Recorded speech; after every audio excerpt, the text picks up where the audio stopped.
Welcome and welcome back to my channel.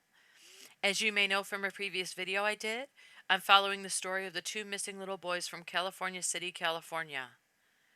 Now, we haven't received any recent updates about the status of the case, but there's some really interesting information on the tube about what's going on behind the scenes. If you are not aware of the case of the missing West boys, please refer back to my video I did days ago explaining what their adoptive parents claim occurred. Or you can check out a channel I'm subscribed to called Crenshaw Incorporated. She has done some excellent videos on the case. She's an excellent YouTuber who questions everything and encourages her viewers to as well. She's credible and honest, and she puts out good information. You should consider checking out and supporting her channel, especially if you're following this case.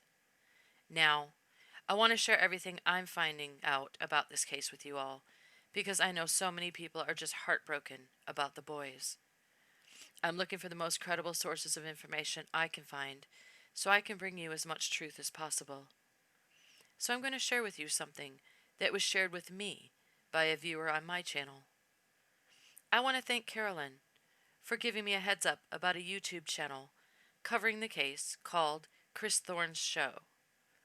I was not aware of this channel before, so I just checked it out. But the creator seems genuine to me.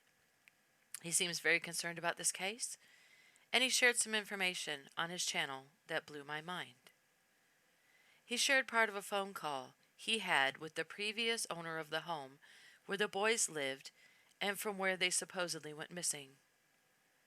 She gave some interesting information about her experience selling the house to the boys' adoptive parents, Trezell and Jacqueline West, what her impression of Trezell was, and what she has found out from a neighbor across the street from the home on Aspen Avenue in California City.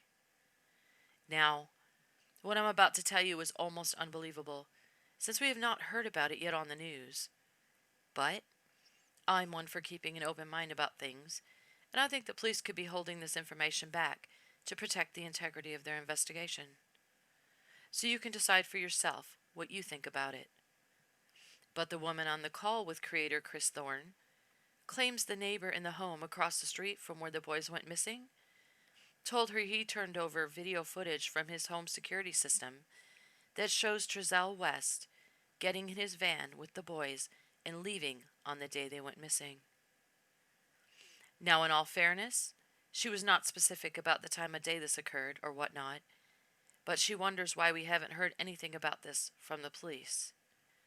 So she seems to be concerned that he put them in the van, took them somewhere, and returned without them. She also discusses the gate at the home. She says her husband fixed that gate to close automatically when they lived in the home, so West couldn't have accidentally left the gate open. She also talks about the home previously being a grow home and about the large holes in the ceiling in the one-car garage located in the backyard. Guys, if you're interested in this case, you might want to check out his video with her on the phone. Now, take it for what you will. I can't confirm that the caller is 100% telling the truth, but I can tell you that he calls her Miss Glover and says she sold the Wests the home on Aspen Avenue. I did some checking myself, and I found records showing that the previous owner of the home had the last name Glover. His caller also states that she currently resides in Arizona, and I tracked the woman who previously owned the West's home to an address in Arizona. So far, she checks out with me. You decide for yourself. I'm just bringing this information to you because if she's telling the truth, holy hell. Reminds me so much of the Gannon Stout case, where his neighbor came forth with surveillance video showing him getting into a vehicle with his stepmother before he was reported missing. So if you find that you don't believe the caller on the phone on Chris Thorne's show, don't shoot the messenger. I'm just sharing what I'm learning about the case so we can all try to stay on the same page. I know all we all want is for those precious boys to be found safe.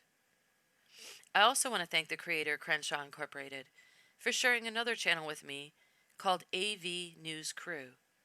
That's A as in Apple, V as in Victory, News Crew. who has boots on the ground in California City and is going to the home to broadcast updates every day. Today they covered a search that was being conducted for the two little ones. These channels so far have been excellent sources of information about this case, in case you're looking for some. And Chris Thorne said once he makes sure he has permission to share the entire call with Miss Glover to make sure she's comfortable with it, he'll post it on his channel as well. This could be huge, people. If their adoptive father took them somewhere, and he's been caught on video doing it, it's going to break the case wide open. Miss Glover on the call says she thinks they're wasting their time searching the desert, and that Trezell West needs to be questioned until he bleeds. I agree with the last part. Chris Thorne's video I'm referring to is called Update. Two toddlers, Orson and Orrin, missing. Phone call with home seller, snippet, if you're interested. Thank you to all of you who are sharing information you're finding with me. I really appreciate it.